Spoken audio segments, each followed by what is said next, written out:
کیا آپ کو لگتا ہے دجال مستقبل میں پیدا ہوگا؟ غلط، حقیقت یہ ہے کہ وہ پیدا ہو چکا ہے اور وہ زندہ ہے، اور اس وقت اسی زمین پر کسی انجان جزیرے میں لوہے کی زنجیروں میں جکڑا ہوا اپنی رہائی کا انتظار کر رہا ہے۔ یہ کوئی کہانی نہیں بلکہ ایک خوفناک سچ ہے جو ایک صحابی رضی اللہ تعالی عنہ نے اپنی آنکھوں سے دیکھا۔ یہ واقعہ اس وقت کا ہے جب حضرت تمیم داری رضی اللہ تعالی عنہ اپنے 30 ساتھیوں کے ساتھ سمندری سفر میں نکلے۔ اچانک ان کی کشتی کو سمندری لہروں نے گھیر لیا اور پورے 30 دن تک سمندری لہریں ان کی کشتی کو ادھر ادھر کرتی رہیں۔ آخرکار سورج ڈھلنے کے وقت وہ کسی انجان جزیرے میں جا گرے۔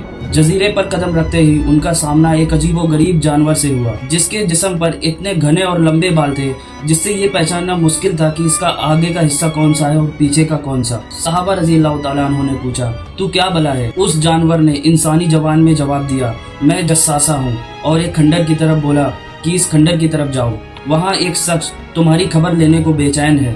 وہ لوگ ڈرتے ہوئے اس پرانی عمارت میں گئے۔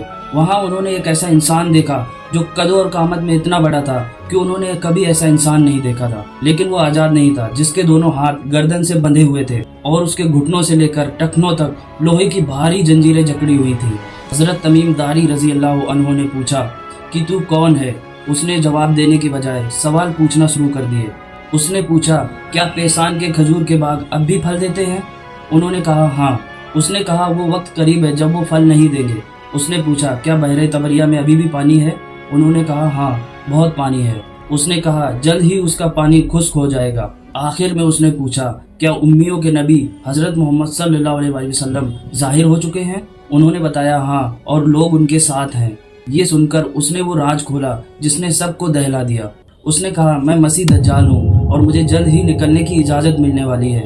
اس نے کہا، جب میں نکلوں گا تو پوری دنیا کے چکر لگاؤں گا سوائے مکہ اور مدینہ کے۔ حضرت تمیم داری رضی اللہ تعالی عنہ نے واپس آ کر یہ واقعہ حضرت محمد صلی اللہ علیہ وسلم کو سنایا۔ ہمارے پیارے نبی صلی اللہ علیہ وسلم یہ سن کر ممبر پر کھڑے ہوئے اور یہ فرمانے لگے، یہ وہی دجال ہے جس کے بارے میں آپ لوگوں کو بتایا کرتا تھا۔ نبی کریم صلی اللہ علیہ وسلم نے فرمایا کہ جو شخص سورۃ الکہف کی پہلی 10 آیات یاد کر لے وہ دجال کے فتنے سے محفوظ رہے گا۔ اللہ ہم سب کی حفاظت فرمائے۔